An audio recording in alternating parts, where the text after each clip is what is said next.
Howdy, and welcome to Popular Liberty. We are back. It has been a long time. Or I should say, welcome to Politically Catholic. I gotta change my logo. We're not Popular Liberty anymore. We are Politically Catholic, and the but it's been a long time. How long has it been? It's been at least 2 months. I mean, when did the big news happen? That's pretty much. I think it was about a week or back two. In July. It's been almost 10 weeks. Mm-hmm. Ben, but I gotta say, I'm not sleeping well. Having a baby really changes that. If you aren't prepared to really sacrifice, and by sacrifice I mean sleep, it's like, that's a how we haven't canonized every single parent in the world. Well, every good parent. Some parents are really shitty, but how we aren't canonizing just parents left and right for the sleep deprivation is I'm going to have to wonder about that. It is. You would think like with all the Catholic priests and their bastards, they would have some idea what that's like. I'm kidding. Well, isn't the whole idea that they don't know? It's an incentive problem. I'll say I'm a little tired, but for completely different reasons. So, to each his own. As the perennially single person, at least in this live stream for now, it is something that I marvel at with new parents. You always hear about the no sleep, and you can kind of see it on people's faces, and it's hard enough for me to do my job and like take care of myself. So it's a wonderful, wonderful thing. Yeah, I mean, it's been a life changing, and it's only made me move, just like that much further to the right. Like, you have no idea how much, how 10 weeks of parenthood really changes a man. Like, it's crazy, and democracy's got to go. I know it's a big leap for me. It's something new. I've been thinking about it. But we're gonna read about that a little bit today. Yeah. All right. So last time we got partway through chapter 7, and it's like Andrew had too much to say about the natural order. If you haven't listened to that, you pretty much have to. Yeah, it's kind of required listening for the ideas that we're putting forth here and what we're developing. It was pretty dang central to a lot of the things, and it also took a step outside of the text in a way that I think was really accessible to people who go back and listen to it. And it's I decided to split it up because this is the chapter where I start disagreeing with Lefebvre, who he helped save. He's basically saved the church, but he got some things wrong here, and this is where I'm going to be start really taking him apart, because but it's not his fault, because he really is just repeating Catholic doctrine and not the dogma. We're not allowed to disagree with dogma. It's the a few steps lower of just like basic social teaching, and that theory, which is kind of incorrect. We are allowed to say that about this, and I definitely will be. And so, I'm not saying, and I want to preface my comments. I don't want to be like Galileo to say, the problem with Galileo was that, he stepped outside of his lane, and he said that, that theologians needed to reassess, parts of the Bible, and, that said the world was flat. He was right. But out of his lane. It's like, you're a scientist and a layman, you don't have the right to say that. And so that was what he actually got excommunicated for, not for actually saying the world was flat scientifically. If he had stopped at the world's definitely not flat, if he had said it's a round planet and we go around the sun and all that. It was a heliocentrism was what he was doing. Sorry, I messed up. Yeah, he was saying, hey, we all go around all the planets go around the sun. And had he stopped at saying, yeah, that's definitely correct, and I don't know anything about the theology, if he'd stopped right there, he would have been fine. But it's because he took a step further and said, they need to reassess their their doctrine and all that. That makes me think about is there's a tendency in like academic literature, right? You're supposed to look at the man's work and not the man himself. But you know what kind of popped into my head today was like, what kind of a guy was he? Was he like a really, really annoying person? Right? Did he have people who had his back? And I'm not trying to be tongue in cheek. It's an honest question. I don't know much about the man like as a person, but it is one of those things, kind of to your point of. I think he felt a little more comfortable than he should have because the church was financing him. Right. Well, and I was going to say, right, and maybe, and he didn't end up having the protection that he needed to in the end, which is to say, he wasn't playing politics correctly, right? He wasn't taking. It's kind of an interesting thought, because it's like, with how much of what goes wrong in our lives is a matter of within our control and outside of our control. And a lot of people, and certainly myself earlier, like 10 years ago or something, let's say, would like lament the fact of like, oh, you got to like play the game and you got to get ahead and things like that. And once you let go of that, and you're like, all right, cool, let's play this game. Right. Like, like, all right, this is the game that's being played. Let's play it. It is very interesting how things can start going well for you. Yeah. And so, we here at Politically Catholic do not want to be like Galileo, because we don't want to be excommunicated. We quite like being part of the church. And so nothing that, even though I'm about to contradict myself big time, nothing I'm saying right now should be taken as demanding of, the Catholic Church. Yeah, I'll be interested to see. Like the tact you take here, because I'm not quite sure there'll be like any sort of theological difference, or maybe I'm wrong. I'm sure it's like there's one thing where, okay, how do I put it lightly, there's what you are, there's a formal informal distinction going on here that I'm a little more afraid of, where they might excommunicate me for one thing and really I didn't do it. And it's like, kind of like what they did with Lefebvre, when he did something that, basically every bishop does. And like the, bishops he appointed were all, I forget the technical term, but they're like associate bishops. They're not real bishops. Oh, they're just auxiliaries. Auxiliaries. There we go. Yeah. They're kind of just there to functionally help him, do the sacraments. And, it was said publicly, like, these guys are going to have no standing in the church beyond being ordinary priests. They are simply here to help me, deliver the sacraments, and it's like every bishop in the world has like at least one or two auxiliaries, and they never run them by Rome. And it's like so it's like he's not actually appointing real bishops, and they still excommunicated him for it. Because like, oh, look, now he's setting up a rival altar, and it's like, you fucking liars. And so, they knew what he was doing, and they knew it wasn't what they made it out to be, and they just went for it anyway. So, and now having said that, I'm about to really disagree with them. So, and so if this is used as evidence against me later, just know I recant every word. So anyway, let's go ahead and start from the beginning again. We're just going to read straight through to the democratic ideology. All right. You want me to do it? Yeah. Okay. You have the reading voice. Chapter 7, Jesus Christ, King of the Republics. The majority does not make the truth. It is the truth that should make the majority. Unknown. I still have much to say about liberalism. However, I want you to understand well that it is not personal opinions that I am proposing to you, about personal sentiments that would easily be attributed. This is why I'm desirous of advising you about papal documents and not about personal sentiments that would easily be attributed to an early formation received at the French seminary in Rome. Father Lefebvre, who was then the superior there, had indeed the reputation of a traditionalist to a very marked degree. Therefore, it will be said of me, he has been influenced by what was told him in the seminary. Well, I do not deny this influence. Even more, every day I thank the good Lord for having given me Father Lefebvre as a superior and as a teacher. He was accused then of making politics, and God knows whether it is a crime or the opposite to make the politics of Jesus Christ and to raise up political men who will use all the legitimate, even all the legal means in order to drive away from the city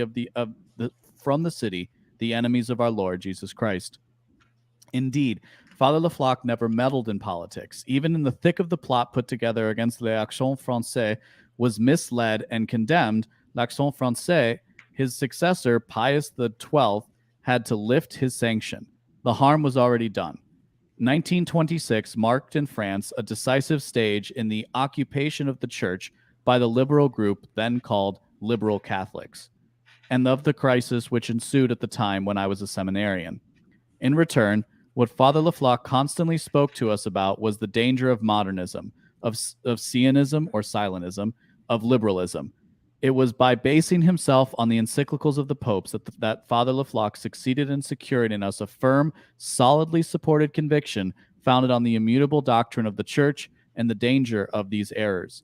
It is the same conviction that I desired to communicate to you, like a torch that one passes on to his posterity, like a light that will preserve you from these prevailing errors that are more than ever in ipsis ecclesiae venis and viceribus, in the very veins and bowels of the church, as St. Pius X used to say. You will understand, therefore, that my personal political thought on the government that is best suited to France, for example, is of little importance. Besides, the facts speak for themselves. What the French monarchy had not succeeded in doing, democracy has brought into being 5 bloody revolutions: 1789, 1830, 1848, 1870, 1945. 4 foreign invasions: 1815, 1870, 1914, 1940. 2 plunderings of the church, exiling of the religious orders, suppressions of Catholic schools, laicizations of institutions, 1789 and 1901, etc. Still, certain people will say Pope Leo XIII asked for the rallying of French Catholics to the Republican regime. This, by the way, provoked political and religious catastrophe. Others, moreover, criticize this act of Leo XIII by qualifying it, as well as its author, as liberal. I do not believe that Leo XIII was a liberal, or even less, a Democrat. No, he simply thought that he was forming a good political combination for the good of religion in France. But it is clear that he was forgetting the irremediable. Wow, I can't do this one. Thank you. The irremediably liberal, Masonic, and anti-Catholic origin and constitution of French democracy. Do you want me to keep going? Yep, keep going all the way through democratic ideology. See, we have a difference there. When I say that, that's where I stop versus reading through it. Yeah, I apologize. No, good. The democratic ideology sprung from the liberal postulate of the individual king. The democratic ideology then is built up logically. This is, by the way, I will say, very well done, this entire section. Individuals go into their social state by means of a conventional pact, the social contract, which is, says Rousseau, a, quote, total transfer of every associate with all his rights to the whole community. From that derive the necessary popular sovereignty. The people are necessarily sovereign. They have their power only from themselves, and they keep it even after they have elected their governors. The illegitimacy of every regime that does not have as a basis the popular sovereignty, or that in which the governors assure them that they receive their power from God. As a consequence of this, we have, in practice, first, the struggle for the universal establishment of democracy, and second, the crusade of democracies against every regime that makes reference to divine authority, which would be called then a sacral or absolutist regime. In this regard, the Treaty of Versailles of 1919, which suppressed the last truly Christian monarchies, was a liberal, precisely Masonic victory. The political rule of the majorities, who are supposed to express the sacrosanct and infallible general will. I would like to repeat, in case it is needed, in the face of this democratization, which is now penetrating the church by means of collegiality, that the majority does not make the truth, but without the truth and true justice towards God and our neighbor, what can be built that is solid? Absolutely nothing. And so let's go back over what we just read before we continue. Yeah, I love this whole section right here on the individual king. Because it starts with, you are an individual, you have all of your rights, but the moment you step foot in society, you lose every last one of them. It's like, that's it. But it's How even more than that, convenient. because he's also pointing out, because he's calling it the liberal postulate. So it's just Mhm. recognizing from the outset that this is just what we're saying. It's not about a bearing. It's not about recognizing something about the world. It's about an Mhm. assertion that's made, but that's made to be taken prima facie. It's made to Yeah. be taken without questioning. This is the root, and this is the really interesting thing of what he does here, very concisely and very well, I will say, of building out the liberal democratic consensus from the original, putting in the Rousseauian frame and Mhm. starting with this concept of the individual king. And and what he says right there is like that. In one breath they say, "Hey, this is a total transfer of every associate and his entire person, all of his rights to the entire community, and we're going to call it popular sovereignty." Yeah. and of course, yes, it's a transfer of all your rights, but your rights really also remain with you after after you've elected your governor. It's like bullshit. Mm-hmm. It's like they so obviously contradict themselves. And Well, but this is also just a story that you base everything else off of, right? Like, and it's just yeah, an inversion it's a of mythology. it's what? And It's a mythology. This is yeah, why right. why It's I'm a calling it the god that fails. yeah, it's a foundational myth, and so you're meant to give Mhm. people this thing, and you're meant to give people this thing on which they base in the entirety of their existence, and certainly in our modern secular day, this is particularly the case, Oh right? yeah. Where pretty much everybody puts the basis on this. I mean, this is one of the reasons why I find it so interesting, philosophically speaking, to study this concept of identity, because it requires both. It's like it's this whole business of like, well, what does it mean if you're like it's the whole, well, think of like the Goths, right? That's like Mhm. trendy and works for our demographic, hopefully. But like, Mhm. think about the Goths, right? They all wanted to be nonconformist, yet they all looked the same. And they all Uh-huh. looked painfully the same, right? Yeah. So it's this thing of, you're trying to, by not conforming with one thing, you invariably conform with something else. As I'm fond of saying, there is no thinking outside of the box. There's just finding another box. Well, Yeah. liberal democracy is the box that we were all born in, including the good bishop. But this is the box that if you try to think outside of it, they're going to kill you. Yep. Because let's face it, they don't like differing identities. They don't like it when they actually have to, compete in the ideology, and because the real ideology of democracy is simply power, and power doesn't like to compete, never does. And Yes. so it's like, you can't say what ideology should drive democracy. There's only the one that does every single time, no exceptions. Yes. And this is where I'm going to be disagreeing with we'll call it the Lefebvre's interpretation of the Catholic teaching. There we go. That's my lawyerly way around it. I'm going to be disagreeing with Lefebvre. There That's we go. Talmudic of you. Take that one, Vatican. All right. So but yeah, and so where he's going to be kind of making good points that are politically naive. There, you know what? There's actually one more thing I wanted to draw out that we Mhm. there's this line. God knows whether it is, he was accused then of making Mhm. politics, and God knows whether it is a crime or the opposite to make the politics of Jesus Christ and to raise up political men who will use all the legitimate, even all the legal means in order to drive away from the city the enemies of our Lord. I mean, that was Where did he I say like this? underline that. It's a fantastic line, and it speaks to this ethos in, generally speaking, right-wing people, including mainstream conservatives, and however else we want to expound that.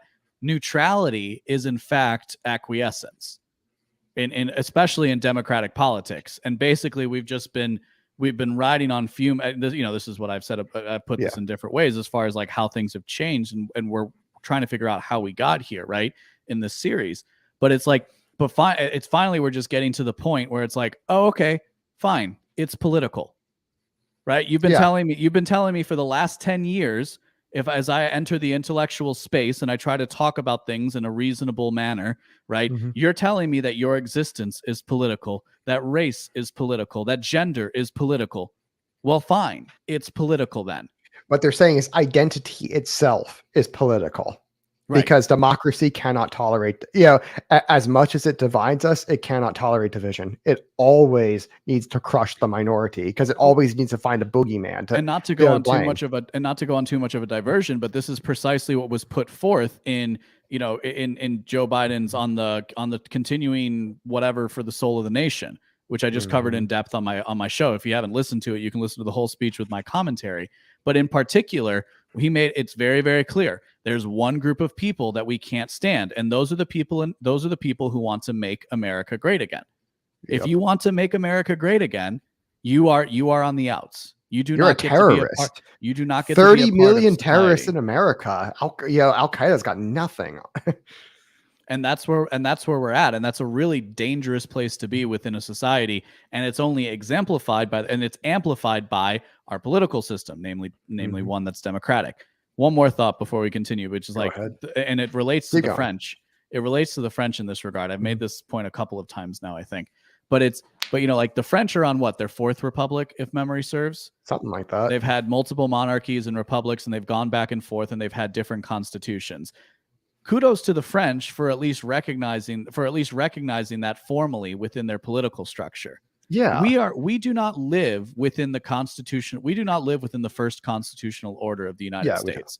Arguably, you could say we're living in the beginnings of the third. But as far as the most popular of popular interpretations of history, we are living through the second, namely the United States that was established after the Civil War and at the beginning of the Progressive Era, which was precisely more democratic than its predecessor. Yeah, I think we're at the end of the third.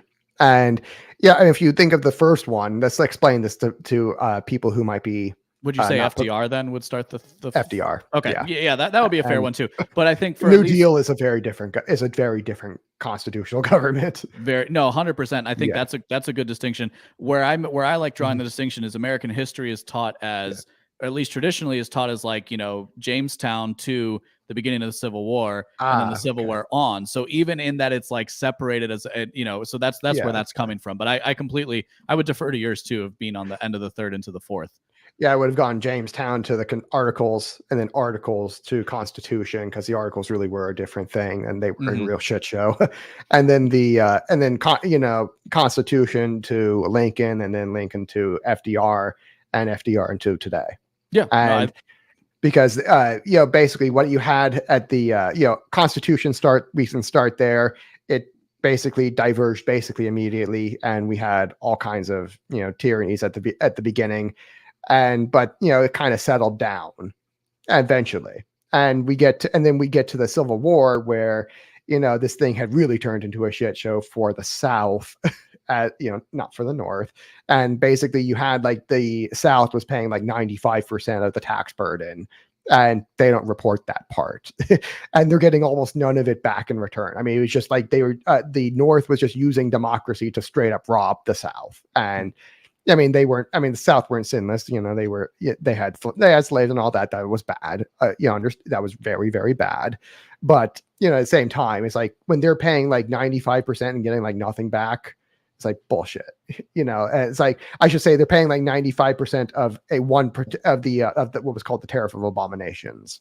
And which is ridiculous how absurdly they were being robbed, by the North. And so they seceded, and because it was supposed to be a republic that could be seceded from, all of the founding fathers of course you could secede if you wanted to.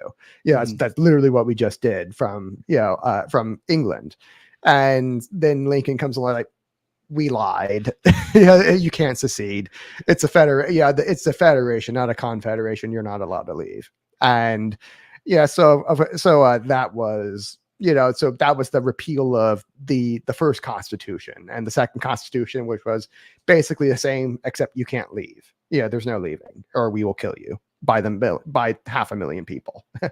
And we will also burn and rape burn your towns and rape your women, which is what happened. And and then you get to the New Deal, which is that whole thing about a limited central government. We're not doing the limited part anymore. And so now we have an unlimited central government, which is the repeal of the second Constitution. Now we're on our third Constitution, which you could argue is the fourth, because you can say the Articles of Confederation, where we repealed the idea of not having a central government, and or not, at least not a functional one. And so now we're arguably on our fourth constitution, and only two have been official. Right. Well, and this is the power of understanding the difference between a formal and informal analysis of power and structure. And this is the part that, when you're in the company of the uncurious, makes you seem crazy. Yeah. But it's actually, but it's 100% valid. It's just it's a question of interpretation. You understand? So it's not even that, like, we just had it's like, okay, we started with 2, you just subdivided it into 4. Both kind of work because they rely on the same principle of, just because something is written on this piece of paper does not make it so. And in fact, when we're dealing with like, control over the lives of millions of people, we should expect that there's some sleight of hand going on. Yeah. Okay. And, now we're kind of getting into where I think we're going to be, I hope we're about to be into our 5th constitution, where we realize the elections are bullshit. Like, this is probably not true. And I mean, the last one in 2020, we know what happened there. And, there's a bunch of people who are thinking this is not a legitimate central government. It's just not. And that begs the question of, what should we not do with it? Yep. Yes. Hi, censors. I know you're here. I know you're listening, and I'm not going to say it. But there's also, not to get too far, because we don't want to get booted, but like, not even to go too far down the road. But it's also a matter of this is the part again where it's not, people have a tendency, because the idea has been implanted in their minds, to think that all of this has to happen with the group of people. What's the with like Mr. Burns at the head of the table, right? That, which is like, there's like a constant theme of that in The Simpsons.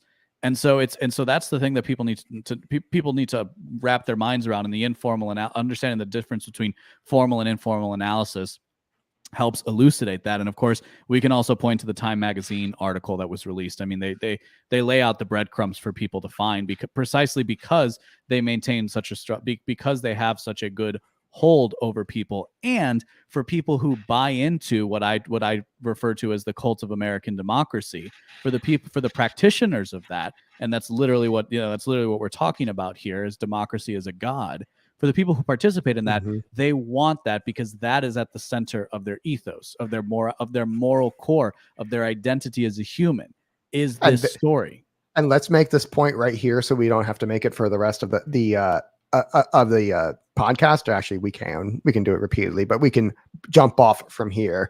Is that what you just mentioned and what I mentioned earlier, and why the show is titled what it is? Democracy is a competing religion. Yep. It's like, this is why it's the Antichrist. Is that it makes man, it divinizes man. It makes him the absolute arbiter of his his own being against God, and it raises his claim to himself above that of his creator, and to the point that his creator doesn't even exist, and it decivilizes him. It pays him to be evil. Not only does democracy divide us, not only does it wreck economies, it literally pays men to become less civilized, because it's like democracy is the game where the best demagogue wins, and the best tyrant always wins. It always ends in dictatorship every single time. There are no exceptions to this rule. Democracy is always decivilized, is uncivilized and uncivilizing. This is why our founding fathers, to their credit, and I should say this, that half of them were Masons, and the other half were even more evil than that. And it's like it's really says something that the Masons were like the moderates at the Constitutional Convention, and they were the monarchists, and then the Democrats were like the raving lunatics, like Jefferson, who was like, in the middle of the French Revolution, he was like, well, the tree of liberty has to be watered sometime. That's where that quote comes from. Like, this dude's a fucking lunatic, and he's like, that's the other half of the Constitutional Convention. Those guys are nuts. And it's like it was by Masons and then really evil people. And so but to their credit, to the founding fathers' credit, they understood democracy was uncivilizing, and at least half of them did. The other half were like lunatics like Jefferson. And so like this is why I say this is the Antichrist. It uncivilizes people by rewarding them for doing evil, for lying to you, for dividing the people, for stealing from them and appropriating private property, and for basically, I mean, it's a warmongering, violent form of government. It literally just means power of the people, and it's not power in the sense that we use it. The word kratos in Greek, that's the root word for democracy, is one of those two root words. That it just means like strength in a brutality type of a manner. It's like power in a very brutal sort of way, carnal almost. And so it literally just means like brutality of the people. Like, this is not rulership. This is just brutality. This is just it's literally mob rule. Mm-hmm. And this is it ends up being a competing religion to Catholicism. This is why, monarchy really is just like private property, and that needs some sort of basis in theology. So it's always going to want to connect itself to God, at least for its own justification of existence. Democracy, on the other hand, they justify themselves. They don't need God to justify them voting for themselves. They put their rulership down to themselves. So democracy, and if you try to say, "Oh no, this actually, we can't do what we want because this right belongs to God," it's like, fuck you. You're an enemy of democracy. Get the fuck out. And that's exactly what's going to happen. This thing is democracy is an incentive structure that incentivizes people to reject God. And particularly, a God that tells them, no, you can't do that. And that thing you really want to do that you think is pleasurable and is actually really bad for you, sin, like, you're not allowed to do that. There's no right to that. Well, screw you, God. You can't tell me what to do. I'm going to vote my own will.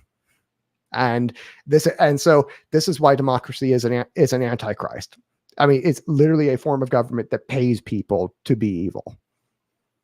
Not just like to vote for evil. It's like not just the politicians, the voters themselves are rewarded for being evil and electing evil people like them, and progressively more and more and more every generation. It is a decivilizing incentive structure. So let's find out why the popes have condemned democratic ideology. Condemnation of the democratic ideology by the popes. The popes have never ceased in condemning this democratic ideology. Leo XIII did this ex professo in his encyclical Diuturnum, of which I have already spoken to you, quoting, "A good number of our contemporaries, walking in the footsteps of those who, in the last century, bestowed upon themselves the title of philosopher, pretend that all power comes from the people. That, as a consequence, authority does not properly belong to those who exercise it, but only by virtue of a popular mandate, and under the condition that the will of the people can always take back from these trustees the power that it has delegated to them. This is where Catholics separate themselves from these new teachers. They want to seek in God the right to govern, and they make it derive from him as from its natural source and its necessary principle.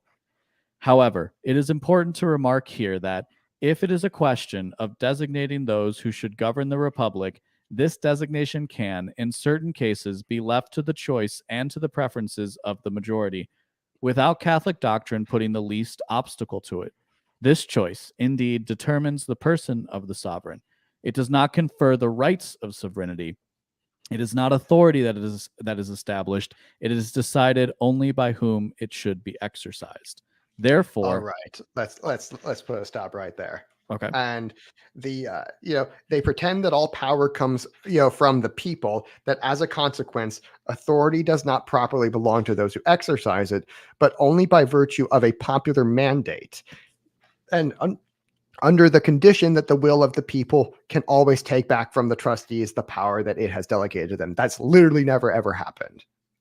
It's like there's no time where the population just spontaneously organizes itself and takes back its power from the people. Anytime they even like begin to try, it's like that. This is, you get like Tiananmen Square, and this is a this has literally like on its face, this is a fraudulent sort of transfer of rights, so to speak. And by the way, why is it that the majority gets the it's like, I can't imagine Catholic doctrine being okay with majoritarianism, the idea that a majority gets to decide what should be done with other people. I mean, it's like that. There's all kinds of things that all kinds of evil sin that a majority will vote for. That doesn't give them a right to it. And that's what Leo Leo the 13th is saying here, right? Because he's saying this is what the people who call themselves philosophers say, and then. Well, where he goes wrong is like in the next paragraph, where he says, in certain cases, be it left to the choice and to the preferences of the majority, without Catholic doctrine putting the least obstacle to it. And that's why I'm saying, okay, hey Leo, by the way, excellent Pope. Leo 13th is fantastic. He is wonderfully based, and these it seems like, hey, you're contradicting yourself right here. This is like just like two paragraphs apart. It's like, these guys are wrong about the popular mandate, not simply because they try to put themselves as the source of power. That's another reason that they're wrong. Mm-hmm. But a real reason that is wrong is that who the fuck is the majority to tell the minority what to do? It's like, why is it? Let's say that this is a organized private property society. Why does anybody get to it's like, why is it purely good that the majority, just 51% of people get to make the decisions for the 50 minus 1%? And it's like, there's quite a lot of evil that most people will vote for. Mm-hmm. I mean, let's look at the even the United States. Abortion has almost a majority opinion. It has almost majority support. It's like 1 or 2 more percent, and they're there. And so it's like that. It's like it doesn't even matter if one person says it's okay. Mm-hmm. Basically, it's like if right is right and wrong is wrong. It's like truth is truth, goodness is goodness. And the majority does not make goodness. The majority does not make truth. And and for the same exact reason, truth needs to make the majority, goodness needs to make the majority, and they don't, but mm-hmm. This is why we need Christ, but that's a separate matter. But that, the quote he starts with, Lefebvre, he did a really good job.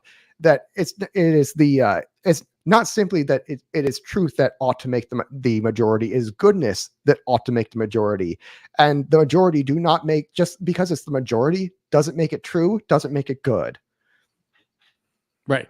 But it does make it so in many cases. I actually read this. I read this section a little bit differently. So I'm gonna Mm-hmm. kind of tell you what I thought about it, and then we can maybe play with that a little bit, because I see this, and I'll draw a reference to earlier in the book where a bishop was having a conversation with Leo the 14th or whoever, like reestablished the French monarchy. And he said, and he's like, it was hey, Cardinal with Cardinal and Napoleon. Yeah, right. And he was like, well, hey, like, when are you gonna make everybody like 100% Catholic and da da da da? And he was like, well, don't you think blah blah blah? It was the exchange was something to the effect of the cardinal pushing the king Mm-hmm. saying, haven't I done enough? And the cardinal saying, you are the king.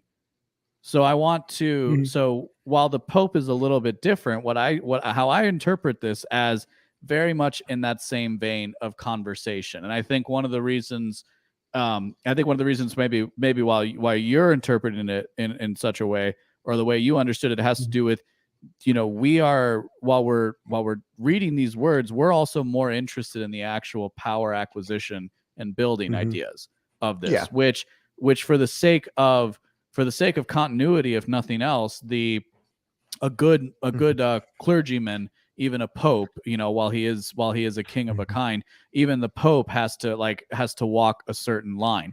Because for me, what I read is what he says. He condemns it very succinctly here. After he sets up that authority does not properly belong to those that exercise it, which is what he's saying. He's saying this is where Catholics separate themselves from these new teachers. They want to seek God and the right to govern, and they make it derive from him as from its natural sources and its necessary principle. Yeah.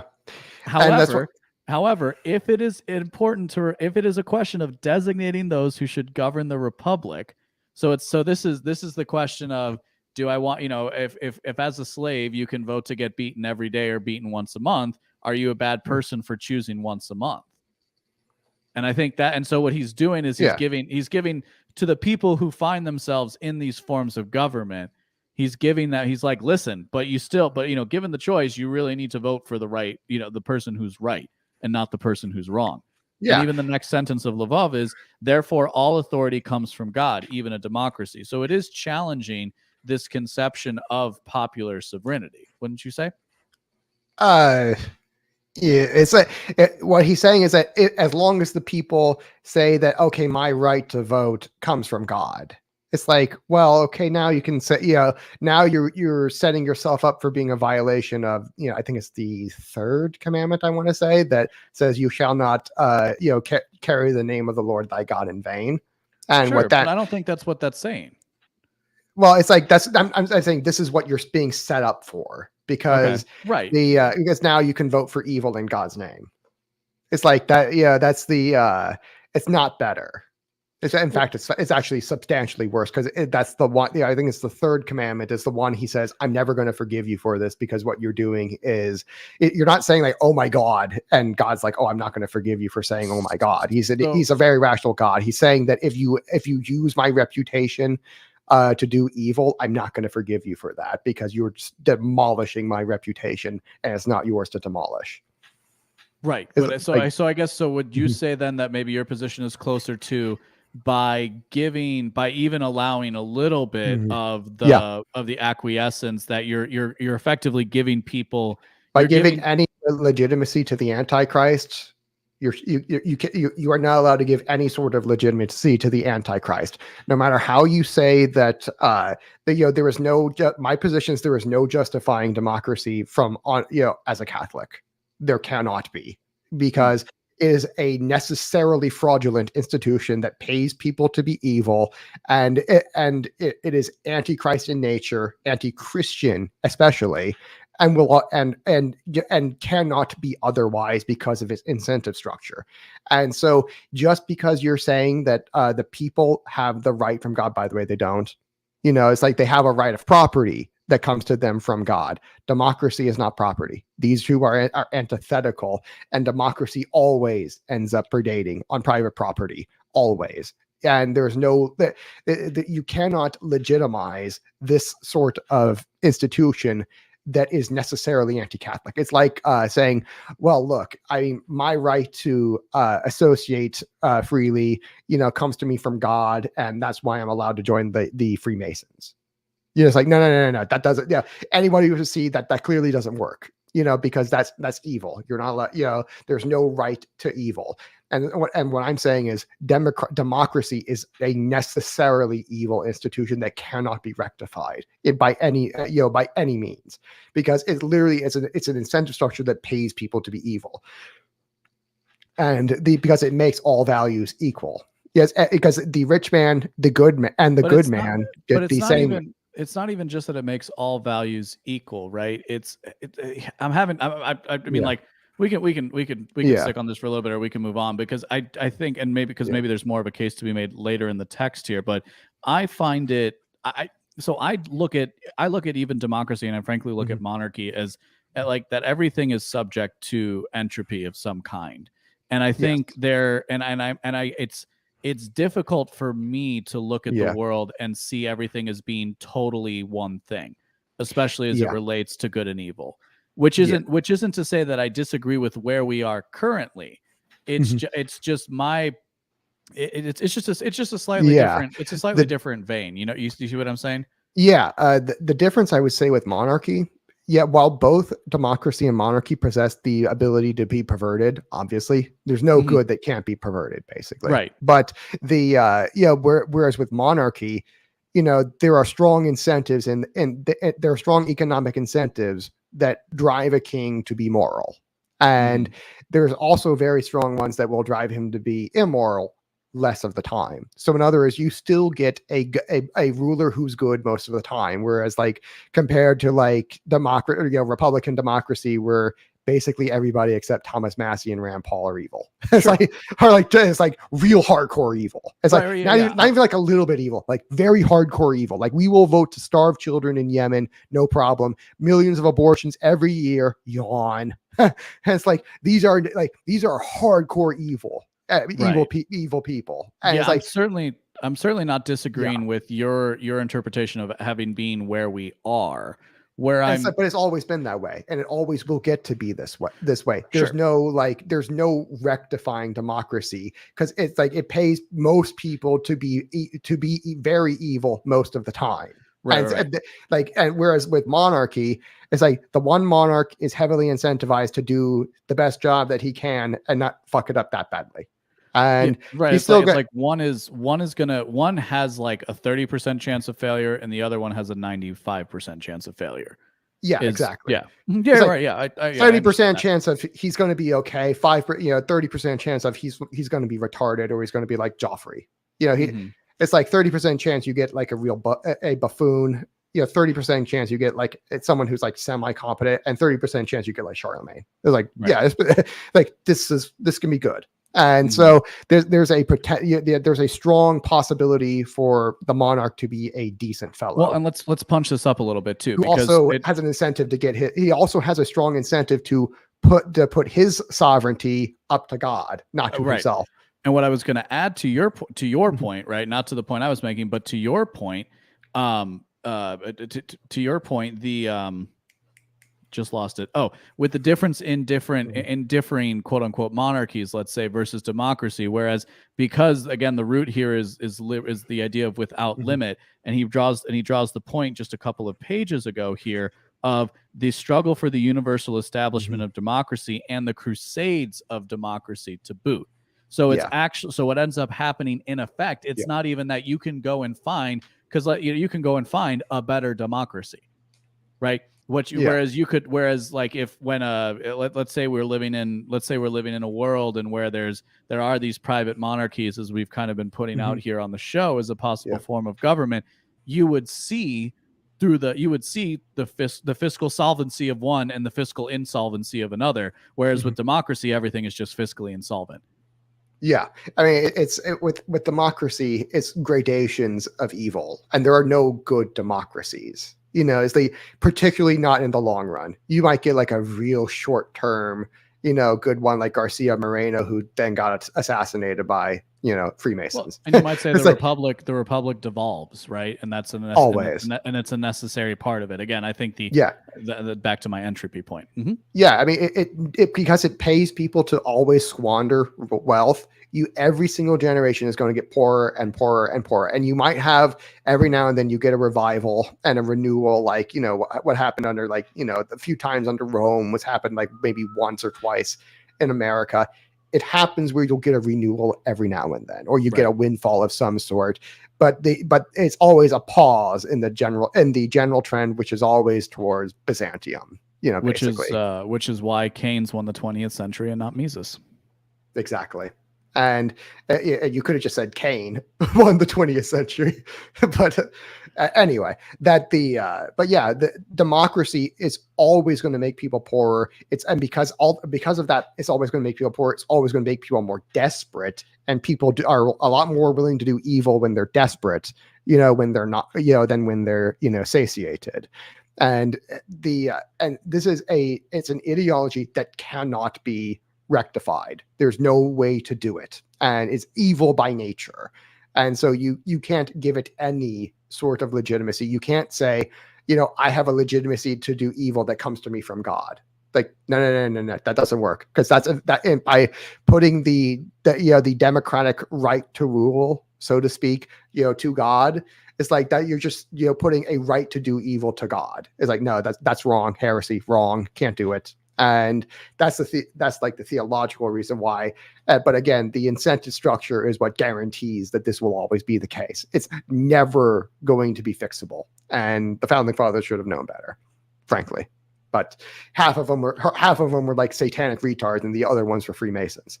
It's a wonder we're doing as well as we are, with like that kind of founding.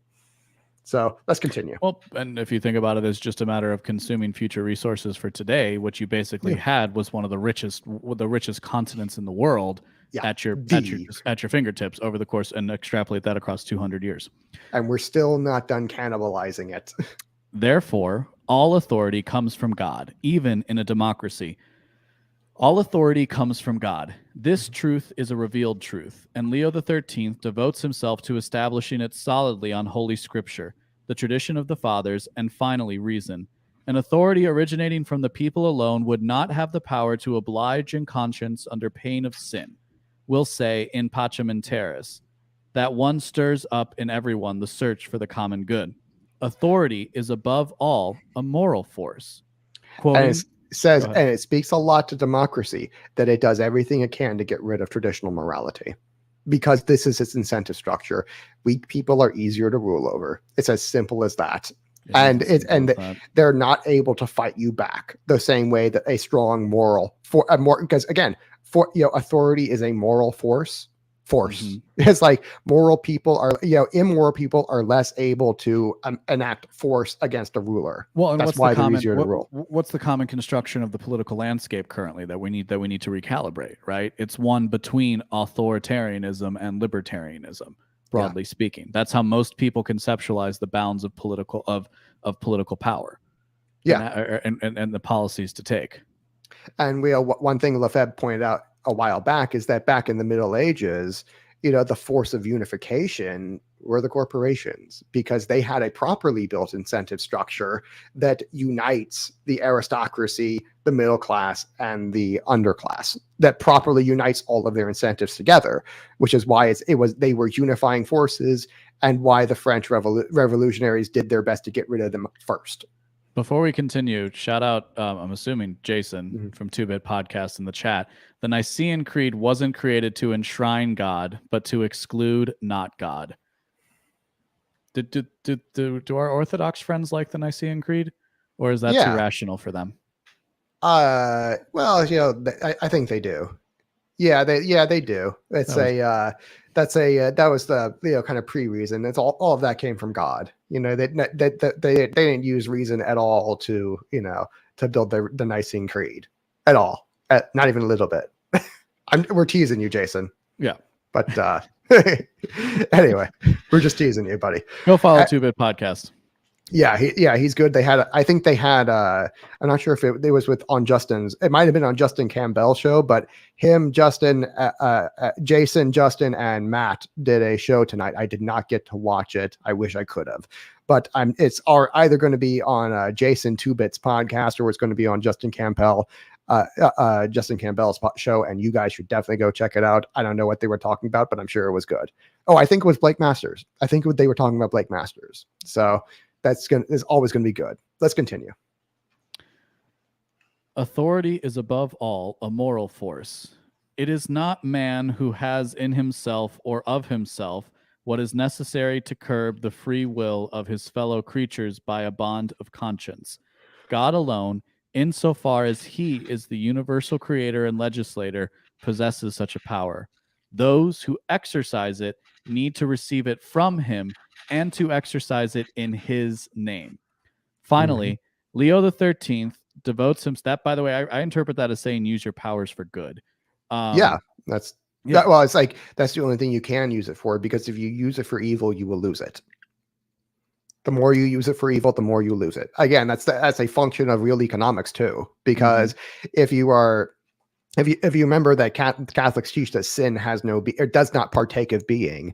In other words, it's an act of momentary non-existence.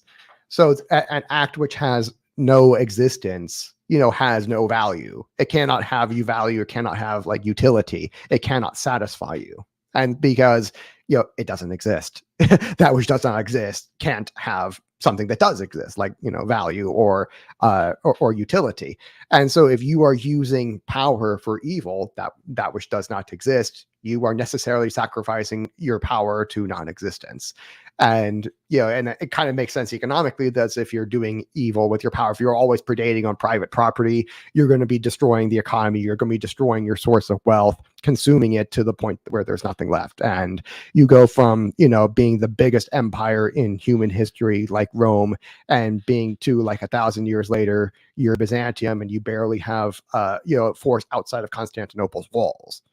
You know, I mean, the Byzantine Empire was like, you know, maybe 30, 40 square miles that, you know, for, you know, at the end of it. And because you know, they had a government structure that necessarily sacrificed its power to evil, and you become what you sacrifice to. If you sacrifice to non-existence, you will be non-existent eventually.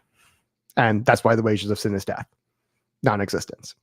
And so let's go ahead and continue. Finally, Leo XIII devotes himself to showing the falsity of Rousseau's social contract, which is the foundation of the contemporary democratic ideology.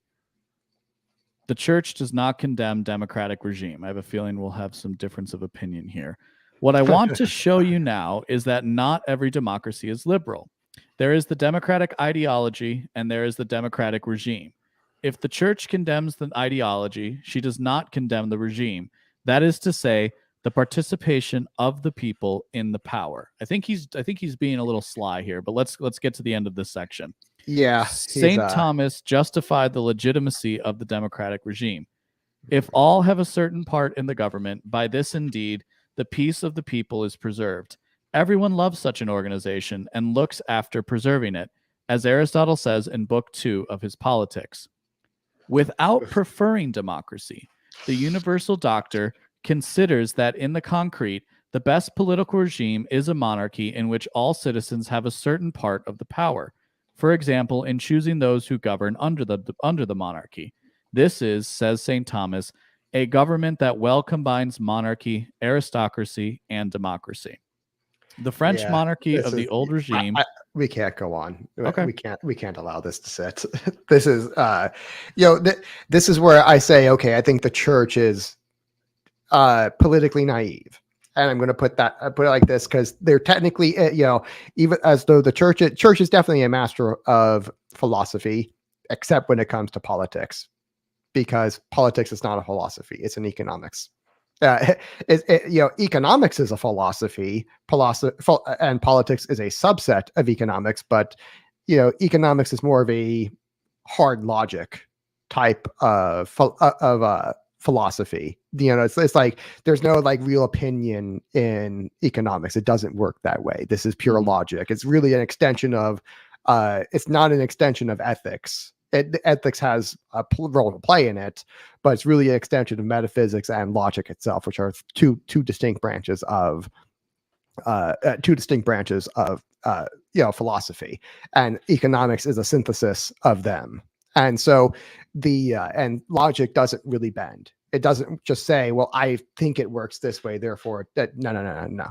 It works one way. It does not work other ways. You know, this is where we get mathematics from. It does not bend. You know, it can, you know, it is its own thing. And so to say that, that when the church condemns the ideology, you can't not condemn the regime with it. You're speaking out of both sides of your mouth. And when it says, okay, we don't condemn the participation of the people in a power structure. Okay. You know, it's like that is a correct thing to say. Right. You know, that's but what I'm saying. That's He's not pulling democracy. Sleight of hand. Yeah, that's not what democracy is, though. Mm-hmm. You know, we know democracy is not actually the people in charge. It's like the worst demagogue in charge is the oligarchs in charge. There's no such thing as real democracy. It is a fraud by nature. The people are never in charge.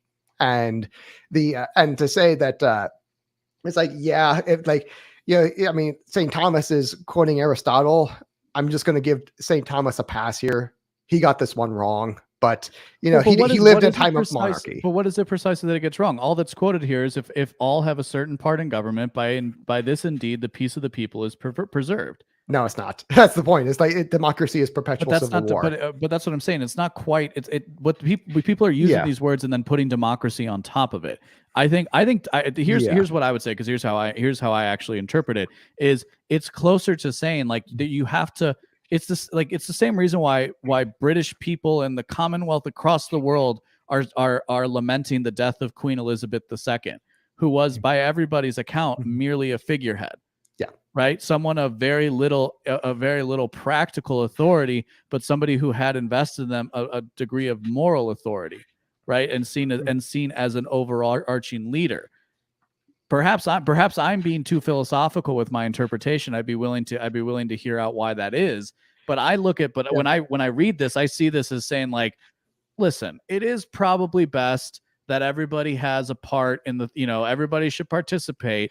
But really, there are people in charge, and there are people at the bottom who are really not. Right. And this is why I say that it's like, it's like the peace. The part that really gets me is when he says the peace is preserved. It's like, okay, I mean, I think back to like the crucifixion story. Democracy killed the savior. How? And it's like, because what was Pilate doing? Remember, he said every year I let one criminal go free who would otherwise, and by criminal he means revolutionary. And right. Jesus was crucified. He was not crucified next to two thieves. He was crucified next to two revolutionaries. Sure. Yeah, the word there is actually revolutionary. It's like these were people trying to overthrow the government. Yeah. And why did the mob pick Barabbas? Because he was the more extreme of the two. Jesus was the moderate. The mob voted for Barabbas because he was the better murderer. It's like, and so so as you can see, nothing's changed. We still vote for the better murderer, except for when it's Trump somehow. It's like Hillary was definitely the better murderer. That was like the one time in U.S. history the better murderer lost. And it's like, but Pilate was doing this to keep the peace. And what happened is like, crucify him, crucify him, crucify him. And it's like, and same thing happened in ancient Greece with Socrates. How did he die? It's like he was telling.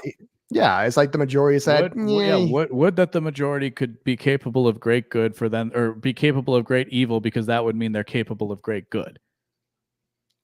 Yeah, they're capable, but just like that's Socrates' lament about and the critique and the critique therein of like majority rule, because it's saying because people are saying, well, they've done a great evil to you. He's like, well, if everybody voted, would that it be that you could vote for great evil and that you could actually enact great evil? Because that would mean you're capable of great good. When in fact he looks at at least my interpretation, you could say, but he interprets it far more closely to like they're just dumb animals who are deciding something in the moment, right? I mean, it's still evil. You could walk in. They didn't know he was the son of God, like when I'm talking about Socrates, not Jesus. Yeah, well, I mean, it's the same thing. It's like, remember he said, Father, forgive them. They know not what they do. And and it's the same thing Socrates was saying, is that, these are dumb animals, and they are, especially compared to the Lord of all creation, the Logos himself. And, it's like it was the same sort of character. He said, forgive them. They know not what they do, but what they're doing is pure evil, and it's not keeping the peace. This is a other bastardization of keeping the peace. And that's just when it happens to one guy, remember the other two were guilty. It's like it's like they got it wrong once, where it's like it's like they like two revolutionaries who, one of them said, hey, we have sinned, we rightfully deserve it, but this other guy over here, he's innocent, he didn't do anything wrong. And the Lord says, hey, you're going to be with him today, you'll be with me in paradise. But like the other two were definitely guilty. And but hey, democracy killed the savior.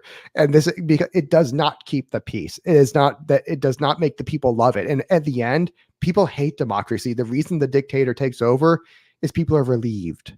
It's like they're relieved that they don't have to care anymore. Same thing happened in Rome. Like when Caesar took over, I should say when Augustus took over, they stopped caring. It's like you had two parties that killed each other for 240 something years. And and then Augustus takes over and they stop. It just stops. Like nobody cares anymore because they understand this is a dictator. our vote doesn't matter. And so they stopped killing each other. And actually, it was the monocracy in that case, but it was the monocracy that solved it. And because democracy makes people hate democracy because it ends up just destroying society.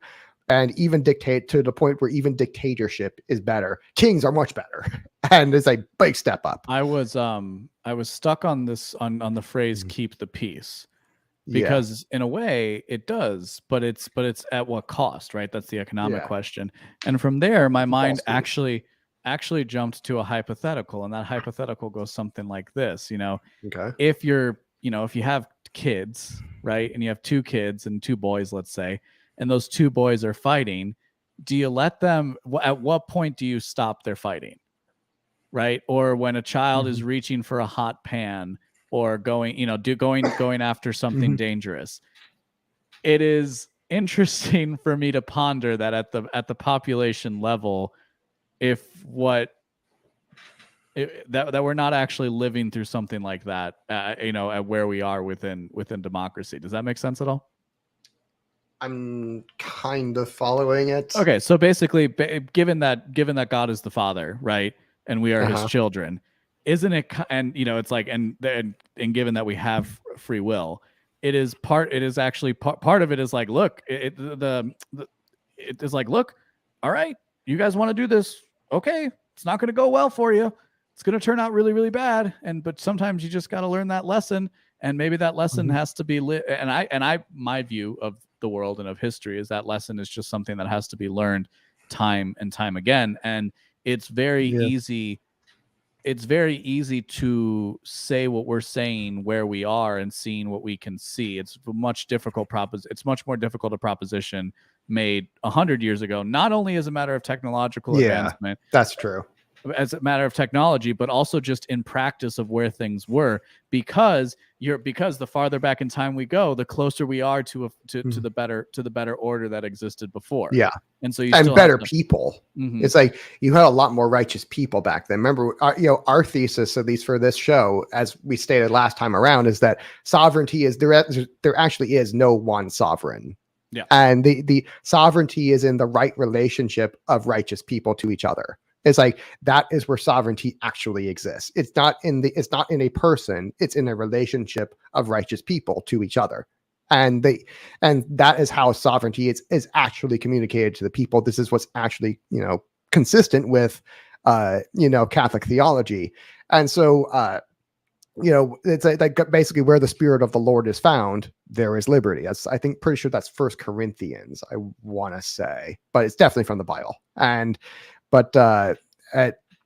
Anyway, he said, where he goes into right here, like, without preferring democracy, the universal doctor considers that in the concrete, the best political regime is a monarchy in which all citizens have a certain part of the power. For example, choosing those who govern under the monarchy. This is actually pretty close to correct, because he's kind of intuiting something that looks like a corporation, and where the in a corporation, basically your shareholders are kind of your royal family. You should think of shareholders as the royal family, where there's free entry into it. All you have to do is buy a share and be good enough to save enough money to buy a single share. It gives you an entry into the elite group.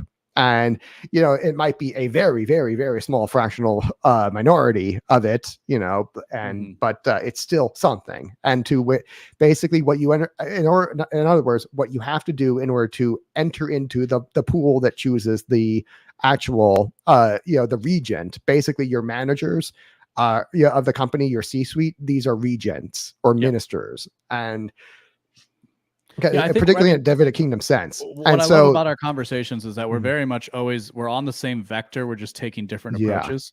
Yeah, exactly. And like where we're saying right here is that you don't want all the people to have a vote. You only want the good people to have a vote. And it's like, if the bare minimum that they have to do is save up a little bit of money to buy a share, in order to exercise that vote. And the more money they can save, the more good they can do for people, the more votes they're able to buy, the better person they are. What you end up with is a system that naturally incentivizes, good and moral people to rise to the top.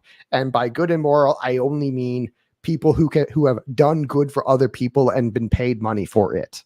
And and we can get into why that will work much better with a corporation, because you can say, ooh, capitalism, I don't know. And we answered that one last time, because again, if sin has no has no existence, then it has no marginal utility. And if it has no marginal utility, you can't maximize any value with it. And so if you're a corporation that naturally has a for-profit incentive, and profit has to be produced before it can be predated. You can't just say, oh yeah, I can do all kinds of evil and predation, because you're going to run out of people to prey on.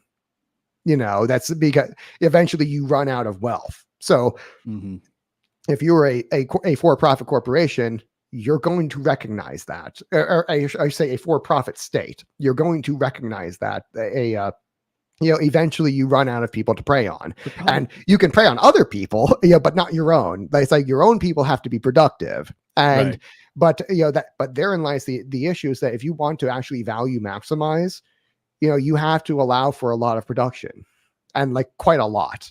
And it's like, and it has to be real production, because if you're trying to, maximize the production of porn and stuff that destroys your civilization internally, you don't want that. That's bad for you. It's like, that's really, really bad for your profit margin, because sin lacks marginal utility. It cannot produce, profit. It must predate it.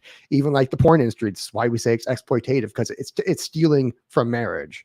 And it's stealing from families. It's stealing from the social structure, from that social trust structure, particularly between men and women. It is exploitative by nature. It's the profit it produces. It's really not producing. It's predating it from, the social capital, from the social structure.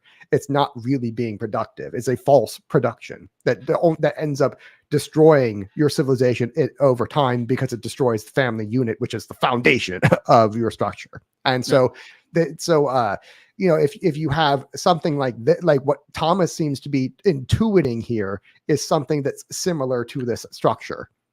And and he did it without any economics at all. So it's like, this is a really, really, really good first guess. Well, and it's also something like, it's not, because I think he could also see that, there's something wrong with the fact that the king lives in opulence and people live in squalor.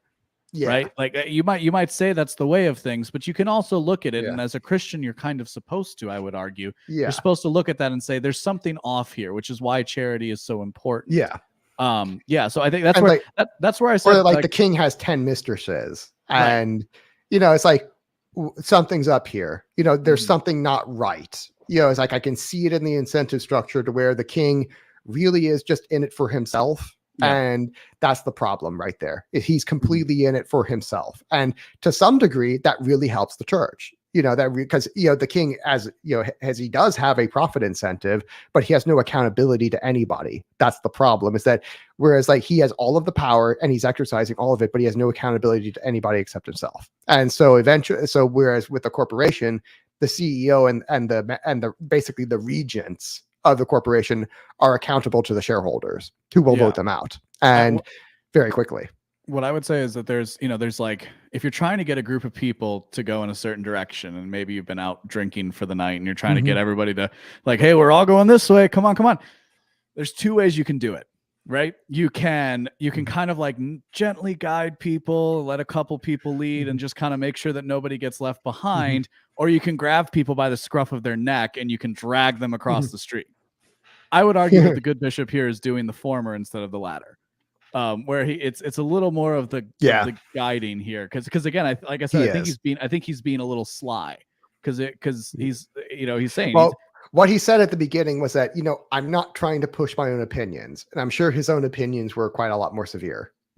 And I think he's trying to keep this as legitimate as possible, going to only what the popes before him had said. Remember, all of these popes were way before the madness kicked off. Like the 20th century was the real shit show. These are all like 19th century popes, except for like, I think Pius X.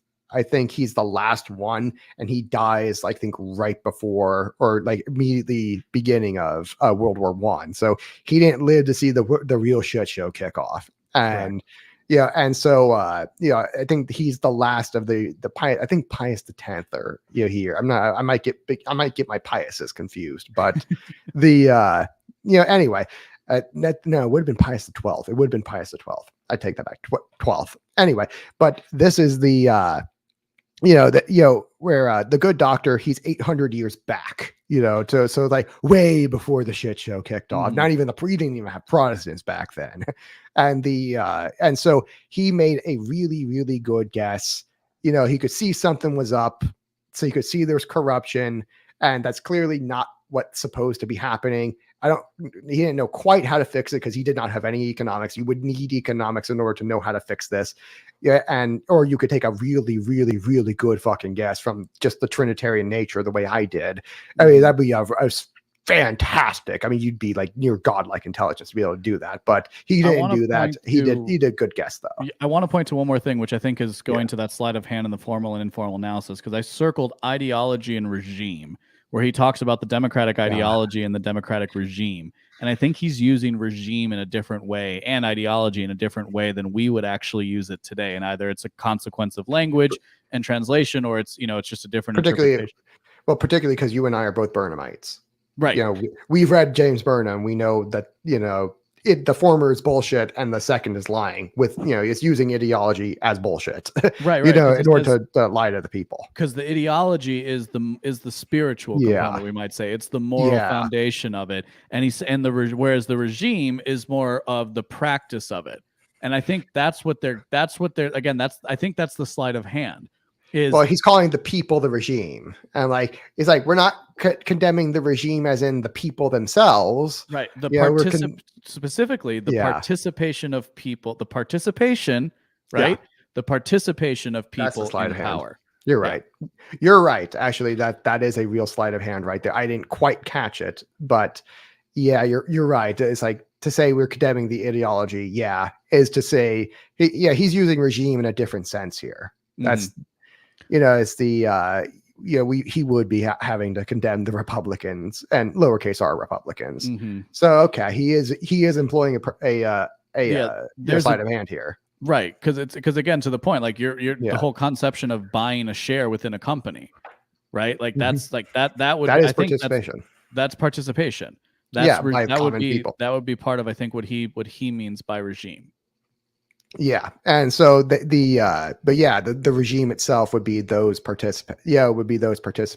But and again, with with like a private property, with a private corporation, it's like it's fine if you have millions and millions of shareholders, and some of them have more votes than the others because they did more good, than the others, and that's the sort, and because this is the sort of thing that actually does a really good job, that you want some sort of mechanism that gets rid of the bad people who can't, live past their next paycheck, because these are people who are either bad people or they're foolish people, or they're, people who maybe they simply don't make good choices. And these are people who shouldn't vote. It's like the evil people, the real foolish people, and the, people who are just not very intelligent. These are the people you don't want voting, because they're, either evil people, or they're easily fooled, or they are the fools. It's like these are not these are not people that should be voting. You want people who have at least the bare minimum that they can, save up a little bit of money to buy a share. And like anyone who has like a 401k or something like that. If you have if you're a really good saver, with a really good job that does a lot of good for people, you probably deserve a few more, you have a bigger 401k and you deserve some more shares, because you have a good job and you're saving money that deserves to be rewarded. Whereas the person who's like, give it all to me. Let me spend it all on red. Let me put it all in red. It's like, that guy doesn't deserve a vote. Right. Yeah, because he's going to lose it all. And he's going to come use his vote to try to take money from other people because he's desperate now. And what happens in a democracy? Somebody comes along and they says it's not your fault that you bet it all on red. It's society's fault. Exactly. No, it's that rich bastard. It's all his fault. It's the guy who owns the casino. Yeah, the Jew. That actually might be true. Anyway, but The let's French go ahead. monarchy of the old regime, like many others, was more or less of this type, no matter what the liberals say. There existed then between the monarch and the multitude of subjects a whole order and a hierarchy of multiple intermediate bodies, which made the best of their competent advice in high places. The Catholic Church, as far as she is concerned, does not indicate any preference for this or that form of government. She allows the peoples to choose the type of government best adapted to their own character and to the circumstances. It's like and this is where I'm going to say there's only one option. That humans have one nature. We are born. We are created in the image of God, and that does not change. Mm-hmm. And it's like there is exactly one that is prescribed to humanity that actually because our nature is that in the image of God is a trifold image. That again, last time around we talked about that trifold incentive structure. That this is how love works. This is how the natural order works. This is how humans work. We will never work any differently. It always needs this trifold incentive structure of a corporation. There is only one that is actually adapted to our own character and to any circumstances, because it doesn't matter what circumstances you put humans in. We are still humans made in the image of God every time, no exceptions. You can put us on the moon. We are still created in the image of God for the half a second that we will be breathing. Yeah, we won't. But it's like, this is why he's like, yes, technically there's no preference, but really, humans are humans. And that's where I look at this. I look at this declaration of no preference as the line that the church needs to toe. In that the church has to set herself apart. Right, because they're supposed to be held to a higher standard. Mm-hmm. It's also, I understand, like, when Leo is writing this is like. No, I will say that hasn't worked out well for the church. Yeah, he's in the tail end of the 19th century, and he's doing his best not to upset a bunch of republics that are surrounding Europe right now and are basically demolishing the continent. Yeah. And he's trying, just don't make it worse and don't piss these things off. They're extremely dangerous. And he's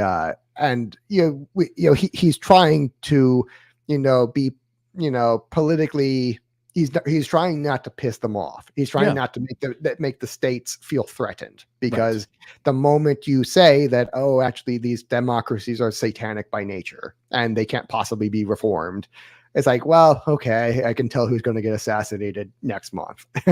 And so all of the popes are kind of writing this in mind. And I have kind of a feeling that the Vatican II popes probably have something similar in mind, where I think there's, there's huge evidence of CIA subversion at Vatican II.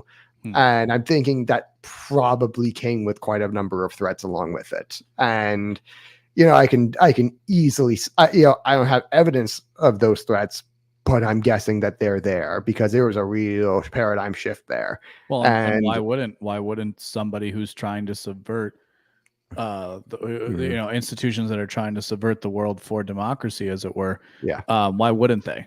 That's the question you can ask yourself. Again, World War I and World War II were both ideology. They were wars of ideology instead of wars of conquest. Well, that was the whole business that, honestly, I found very, very powerful a few pages before, where he says democracy is brought into being 5 bloody revolutions, 4 foreign invasions, 2 plunderings of the church, exiling of the religious order, suppression of Catholic schools, laicization of institutions. That's, and that's just France. That's just France. They got way worse in other countries.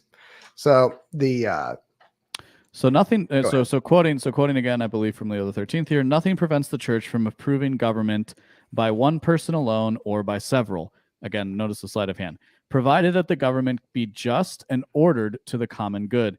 This is why, as long as justice is safe, it is not at all forbidden to the peoples to give themselves such or such a political form, which will be adapted best to their proper genius, or to their traditions, or to their customs.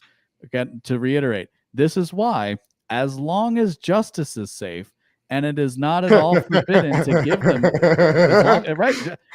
But do you see? Yep. As long It's as justice is safe, that's okay. Soon as And that's the case, as soon as that's not the case anymore, and I would say we live in a pretty unjust world where people who want to make their country great again are considered the enemy. You like that? I thought that was who do you want me to set free? Barabbas or Jesus? Mm-hmm. Evil revolutionary trying to overthrow Rome, the Son of God. Do you want people to be? Do you want people to go through puberty, or do you want them to castrate themselves before they have a chance to become an adult? Exactly. It's like, I mean, you can say as long as justice is safe, it's like, okay, that's never going to happen with democracy. It's like these people are literally paid to be evil. And I know you agree with it, but there's nothing fucking just about having a child remove parts of their body, whether it be breast binding, foot binding, genital mutilation, or these disgusting mastectomies that they're doing to people. There's nothing just about that. Yeah, as like we have an unjust law is no law at all, and that's why there's no justice in democracy. There's a lot of evil that people will vote for. It's like you do not understand human nature if you think that most people are good or rational. Like they are not. They're it's like they are a very, very fallen species. Not absolutely so, but very, very, very fallen. And there's quite a lot of evil that they will vote for. And that's why you don't let them vote. That's why you can only have good people voting. This is why you need a corporate monarchy that incentivizes the good people and only the good people to elect the CEO and the C-suite, and who then turn around and hire the people. No, I should say hire the workers to do the work. Shall we discover what a non-liberal democracy is? A fraud. Let's get or like very short-lived, I should say. Right. Well, and what the bishop says is he admits that a non-liberal democracy is a rare species. Yeah, vanished today. But it is still not at all an idle fancy, as shown by the Republic of Christ the King, that of Ecuador of Garcia Moreno in the last century. It's basically Ancapistan. It might exist temporarily in one location somewhere, and then it just vanishes because that's not the natural order. Or it's not the natural order of democracy, I should say. Go ahead. Here are the characteristic traits of a non-liberal democracy. First principle, the principle of popular sovereignty. First, it limits itself. Notice the use of limit. It limits itself to the democratic regime and respects the legitimacy of monarchy. So right there immediately we've thrown modern leftism out the window, because leftism is without limit. That's the core. That's the core of the chaos of leftism, is that it wants to remove limit, remove structures, remove boundaries. First, it limits itself to the democratic regime and respects the legitimacy of a monarchy. Then it is radically different from that of the Rousseauist democracy. The power resides in the people, well and good, but neither originally nor finally. Thus, it is from God that power comes to the people, from God as the author and from the social nature of man, and not from the individual kings. Once those in power are elected by the people, these last do not keep the exercise of sovereignty. So the first consequence: it is not a shapeless multitude of individuals that governs, but the people in established bodies, its heads of families, who will be able to legislate directly in some very small states like that of Appenzell in Switzerland. Its peasants, and merchants, industrialists and workers, big and small property owners, military men and magistrates, religious priests and bishops, that is, say Monsignor de Segur, the nation with all its living forces, established in a genuine representative manner and capable of expressing its wishes through its true representations of freely exercising its rights. Pius XII, in his turn, carefully distinguished the people and the mass. People and shapeless multitudes, or as it is customary to say, mass, are two different concepts. The people lives and moves of its own life. The mass is in itself inert, and it cannot be moved except from the outside. The people lives of the fullness of the life of the men who compose it, each of whom in the place and in the manner that is proper to him, in a person conscious of his own responsibilities and of his own convictions. The mass, on the contrary, waits for an impetus from outside, plays easily into the hands of whoever exploits their instincts and their impressions, being quick to follow by turns today this flag and tomorrow that other one. And yeah, the problem with democracy is that the mass and the people have the exact same vote. And there's probably a lot more of the mass than the people. And this is why in a corporate democracy, and I should say in a corporate monarchy, you get only the people voting, because the mass don't really have that ability to think from one day to the next. Well, and the mass, I think in this, I would use I would use the Nietzschean term, the herd, right? So what the mass is the mass in this context, I think, is that thing that makes Coney 2012 go viral. Yeah. Right. It's that part of us. It's that part that it's the social control that's innate in us. It's that social control that's innate in us that we have the capacity that other people have the capacity to turn on. People in positions of authority. That's what the mass is, right? When he says that it can be exerted from it can only move from an outside force, whereas people like us, most people would just go about living. If tomorrow the form of government changed and nobody had a vote and nobody remembered what voting was, no, everybody would live their lives exactly in the same manner as it is currently. Full stop. There's no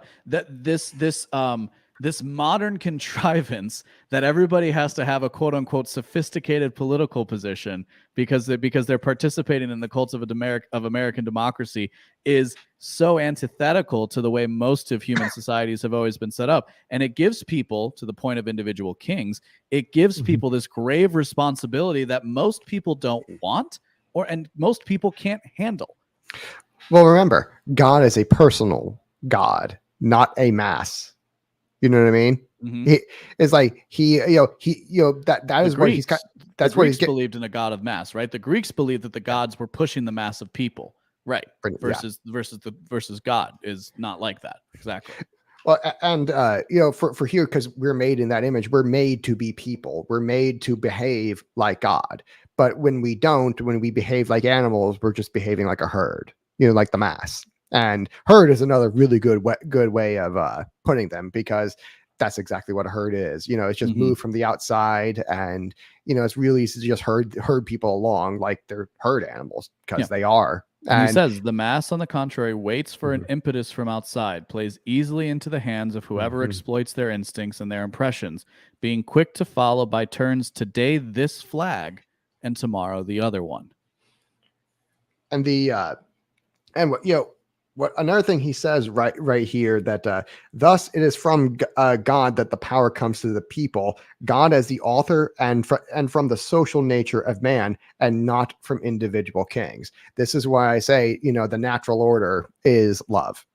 That this Christian idea of selfless love, because this is what actually self-actuates people.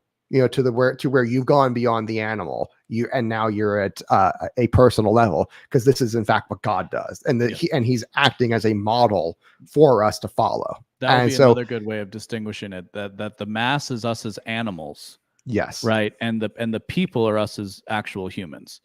Well, as the basically the theosis, and this is something that actually Bernard of Clairvaux talks about, is that actually love starts out as very selfish. There's 4 stages of love, and it grows from purely selfish to purely selfless, and it has its own incentive structure, a 4-part incentive structure, where it evolves each time. So, where my thesis is, if we can just get them to the point where they're behaving in their own self-interest for the greater good, well, eventually that's going to cascade. Then the people altogether are going to go through that process collectively of greater and greater love that grows in selflessness. But it is because of that power comes from God. That it is by acting through this nature that power has come to us, that we've learned to be selfless through the teaching of the Catholic Church. Because this was a new idea, an idea that really did not exist in Rome. That that everyone's going to be that Christians are called to be selfless, for even just complete strangers. And this was something so brand new, and this was what actually built Western civilization, was this idea right here. And all throughout the Catholic Church's history, like, this is what we were pushing for. This is what drove society forward. And when you turn this thing on its head within a republic, now you're going to cannibalize all 2,000 years of progress. Mm-hmm. And so, the way I say to fix this is, not only does power come from God, but the right to own property. And by the way, this is not to say to own land. That land and property are not mutually inclusive. You know what I mean? It's like, and Leo the 13th, he puts it as, private property. Even like the worker in a corporation receives private property in the form of compensation payment. It's like his wage is a form of private property. And this is why the Catholic Church will teach that you do have a right to a productive form of living. Right. And you don't have a right to a specific form of living, but you have a right to to go get a job. You don't have a right to a specific job, and you have a right to be justly compensated for that job. What is just, they don't really define that, but even something like that, even earning a wage is private property. And so we say you have a right to own private property. That does not mean you have the right to own specific property. It doesn't mean you have the right to own land. It just means you have the right to go earn a living like that. And in doing this is why I say, hey, wealth is power. Mm-hmm. It's like this is why you need to line up your power incentives and your wealth incentives in one. They always intersect. If your wealth incentives and your power incentives are always intersecting like they do in a corporation, then you're fine. It's like you're going to have a really good system there. This is why corporations on the whole do pretty well. They're much more productive than they are unproductive. They're much better for civilization. They're much better for a social unity because of man's social nature, which is talked about here, than anything else, because they have this, magic incentive structure that matches the Trinity, which, properly aligns your economic and your political incentives. And so this is why I say the church, really ought to consider adding, hey, it's not just power that comes from, it's not just a divine right of power, it's a divine right of property. Property is part of the natural law. It comes to us from God. St. Thomas Aquinas says that, the natural law is nothing more than man's participation in the divine law. It's like, okay, you can do the math here. There's a transitive property here that, property ends up becoming a divine right, which is exactly why you'd want to have the Catholic Church behind you, as if you're a, private state, is that now because your legitimacy of rule becomes is from your property right, which comes from God. Continuing. Second consequence. Elected governments, even if they are called, as by St. Thomas, vicars of the multitude, are such only in the sense that they do for it what it cannot do itself, that is, govern. Power comes to them from God, from whom all paternity in heaven and on earth draws its name. Ephesians 3:15. The people in power are therefore responsible for their acts, first of all before God, whose ministers they are, and only after that before the people, for whose common good they govern. The second principle, the rights of God and those of his church in a Catholic nation are set down as the base of the Constitution. The Decalogue is therefore the inspirer of all legislation.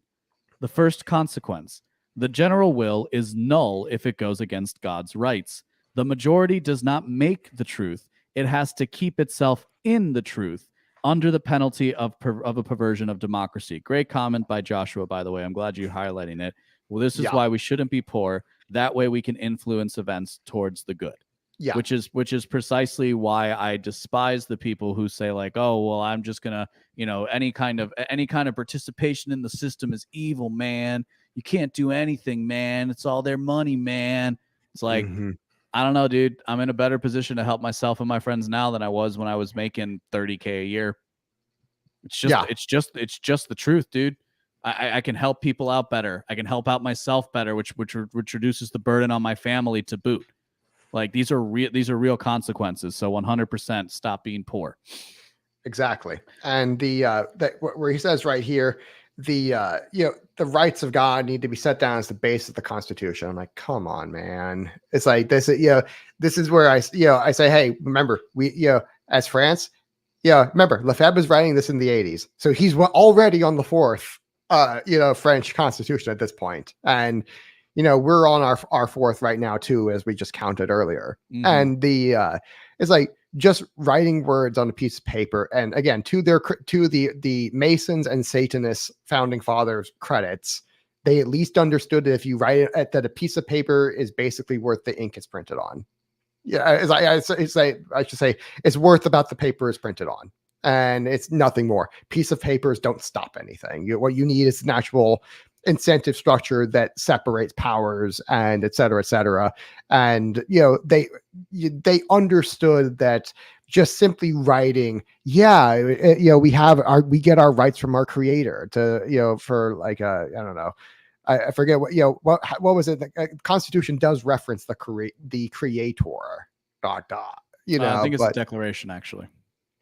I thought that we the people, in order to preserve a more perfect union, do establish. I used to know the preamble. We the people, I don't know anymore. In order to serve a more perfect union.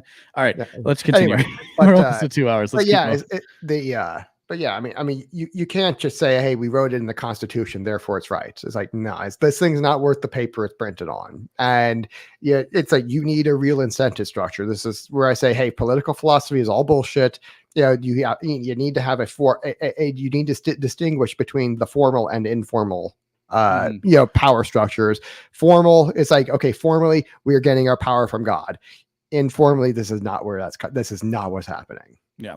Because if you were getting it from God, then he would stop giving it to you the moment you started trying to sin. Mm-hmm. And this is not what's happening. So we need to cut that bullshit immediately. But again, this is very much if you hear hoofs, if you hear hoof beats, you don't say zebra, is kind of what he's doing here, right? Because he's saying like, look, all right, you guys really want a democracy, okay? Fine. Mm-hmm. This is what you have to do.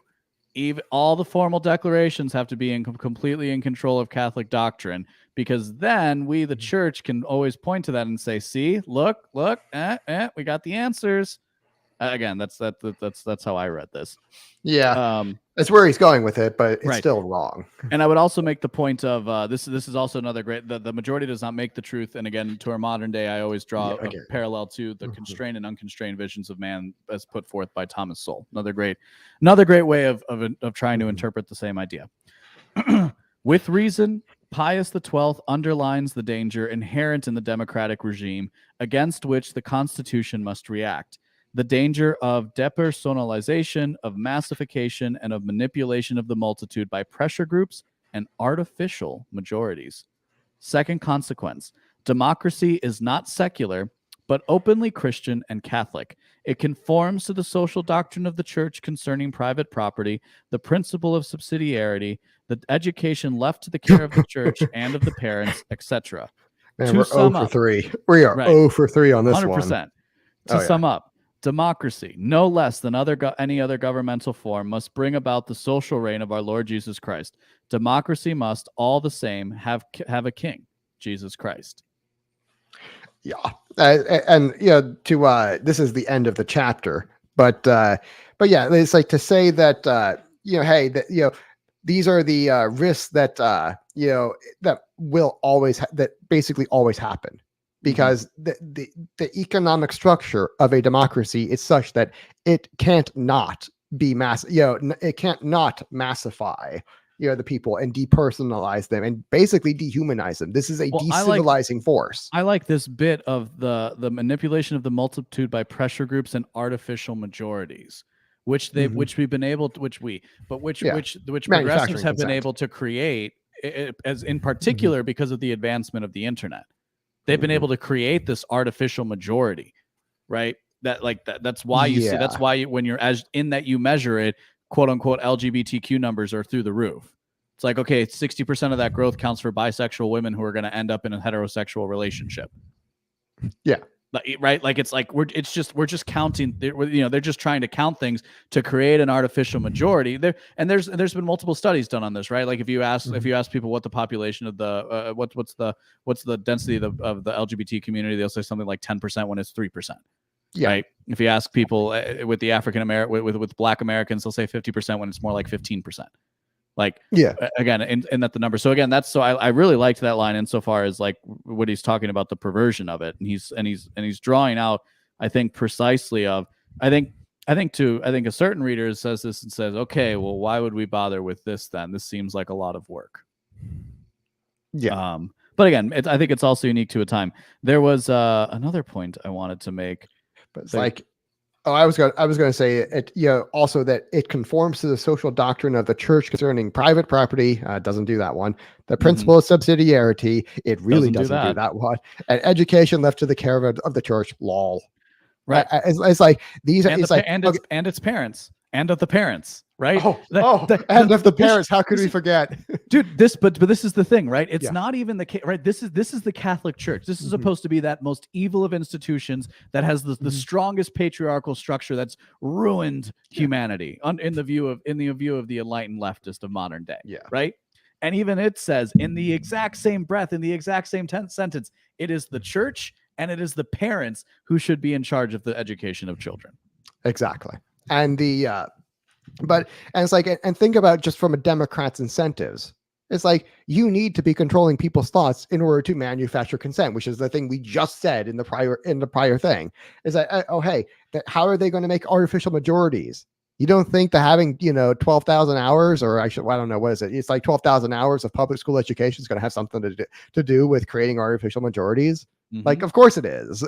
It's like, this is what, where they want to teach, all that state atheism to get away from the authority of the Catholic Church. They don't want that authority. And it's like, it's in their incentives. They're rewarded if they get away from the Catholic Church. And so it's like, of course, they're going to try to take over the education. And that's the first thing that the liberals did when they did all the revolutions. The first thing they did was seize all of the schools and the universities from the Catholic Church, because the Catholic Church had made them, and they became public property. Yeah, this was that expropriation of the church that he talked about earlier. Mm-hmm. I would just point to the first footnote here, because I'm realizing as I reread it here that's where I also got the point of earlier of the difference between us as lay people who are interested in the political process versus speaking as a priest or as a bishop more particularly. This first footnote, it reads, "It is not because the left-wing bishops indulge in socialist or communist politics that the church should abstain from delving into politics. The church has a power, undoubtedly indirect, but real, over the temporal domain and over the life of the city. The social reign of our Lord Jesus Christ is an essential preoccupation of the church." So he's not even saying here that we need all the bishops and the priests to go into political office. You understand? He's saying that the church does need to remain in some respects aloof and removed from the system, going back to our conception of sovereignty as a trinity, precisely because that's not its role to play. It is the role of the church, the role of the state, and then I don't know, what would you put for the third, the people or of God? I would say the family. Right. Yeah, the family structure is like but it's the role of those three hierarchies, right, in combination that creates the city. Yeah, or society, as the city of God, put it. Right. And it's like it's not even that like the city of God and the city of man are mutually exclusive. Again, if you create the right incentive structure, you will have a city that tends more towards the city of God than it does towards, the city of man. And we saw this with the Holy Roman Empire, where you had a monarchical system that tended towards betterment. It was not, it was always interrupted. It was never a constant thing, but on the whole, over time, it tended to get better and better and better and better, because this is the incentive structure of monarchy, and particularly quite a lot of competing monarchies. And so when you have the right incentive structure, you will have progress. It will get better. It won't be perfect, but it will get better progressively. And so this is And when you have the wrong incentive structure, conversely, like republics and democracy, it will get progressively worse. People will get progressively depersonalized, progressively massified, and because like, why did, if you turn people into voting blocks, right? That's the mass. That's into herds. Not the people. Because these are people that you are not accountable to. They go your way, which, basically how was it he said it, that that being quick to follow by turns today, this flag to and tomorrow that other one. We've always been at war with Westphalia. Yeah, to quote. And so this is the this incentive structure here is like, the leaders are rewarded for dehumanizing these people, for depersonalizing these people and turning them into this herd that can be just, guided as they see. Therefore, they're no longer even accountable to the people. They're only accountable to themselves. And like, whereas like even a king had some accountability to like the people and the feudal lords who might overthrow him if the people were that unhappy. And it's like, whereas in the republic, there really is nothing, because this is a mindless herd that's just being guided by the media. But I think that what you just pointed out about the feudal lords overthrowing the king is, I think, what they were driving at when they talked about earlier here, the necessary popular sovereignty, and the people are necessarily sovereign. They have their power from themselves and they keep it. The whole business of like that the people can take the power back. I think, in fact, quite, and where it gets messy is the fact that in practice, that doesn't actually work. At scale, at mass democracy, that can't work because of the massification of people, right? Yeah. But when the smaller the group you have that's part of it, the smaller group you have that has access to it, the more likely something like that could occur. Well, like when the feudal lord is overthrowing the tyrant king, he's doing so on behalf of the people, not the mass. Precisely. It's, again, you have people there, not a mass, and the people are choosing to fight in the feudal lord's army to overthrow the evil tyrant king because he's a fucking tyrant. It means he's bad at his job. And so this is the guy who's going to get overthrown by the good king, who does have the right because he's the good guy and he overthrew the bad king. And whereas in a democracy,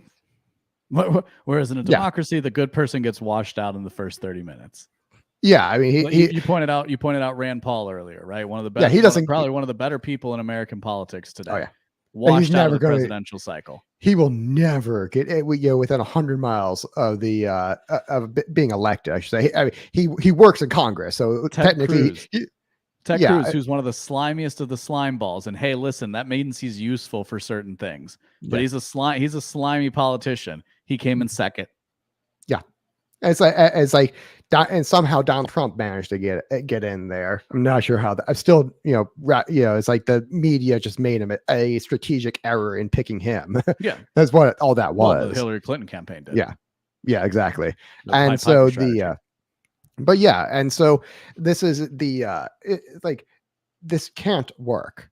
Democracy is necessarily antichrist. Like this is it cannot be reformed. You need a structure that is going to, kind of mimic the Trinity, as we kind of talked about last time. This this private statecraft, these private cities, these are the only way that you can really not even begin to get monarchy back, but get something better than monarchy, get what monarchy was supposed to have been. Because the king back then, he had no real accountability to anyone except himself. He had some accountability to his feudal lords, who in turn had accountability to the people. This is that feudal structure that Lefebvre talked about earlier that worked pretty well. But ultimately, the king could, still had more accountability to himself than others. And this is why we got the Reformation. Well, what you ultimately need is a real, system of authority, to where only the good people are voting, and the good people are the overwhelming majority of the vote. And the more good they are, the more of the vote they have. Like, this is the sort of thing that you need for a governance model. Something that gets rid of the fools, gets rid of the gullible, gets rid of the stupid, gets rid of the high time preference, gets rid of this. And the more of a sinful buffoon you are, the less you're able to vote. It's like, you need a structure like this that gets rid of the Hunter Bidens and replaces them with the Lefebvres, to say the least. It's like that's the sort of incentive structure of private statecraft. So if you add, that it gives you a much better form of monarchy to where only the good people are voting. It's like, and the more good they are, the more they vote. It's like the bigger, I should say, the bigger their vote is, at least kind of. And yeah, sure, you'll still get like the banksters, you'll still get bad people voting, and you'll still get bad people with a lot of votes. Right. But this is a better system, whereas opposed to like the people right now are like the vast majority bad. They're depersonalized, they're massified, they're gullible, and they're not Catholic. We've been pumping fluoride and other substances that lower the average IQ. And if that's not getting your your testosterone low enough, then they just cut your balls off when you're a kid, and that's totally fine. Yeah. It's like this, democracy is barbaric. And from women, they literally remove the thing that nurtures life. I know. Right? Not the thing that creates it, fair enough, but the thing that actually creates the bond that you're talking about of the family unit, it's and monstrous. The thing that actually nurtures life, which is far more important than simply living. You understand? It's far more important to be nurtured and to live a life of purpose and meaning than it is to simply exist as an animal. And it's just, this is a barbaric institution that this cannot be reconciled with Catholic thinking. This cannot be reconciled with Catholic teaching. And I very much disagree with Lefebvre's interpretation of Catholic teaching. So, all right, can't excommunicate me for that, Vatican. So, all right, thank you, and again, support this show by going to Paloma Verde CBD and getting some really good CBD gummies. And I also have a really good CBD salve that I've been using a lot lately when I shave, and it's made my skin a lot smoother, a lot less acne as well. I get a lot less razor burn as well. So the CBD salve I've been using as a kind of a post shave remedy. And I know most people on my audience don't shave, but if you if you do, like that CBD salve works really, really well. So, all right, good night, guys. BeenAwake.com.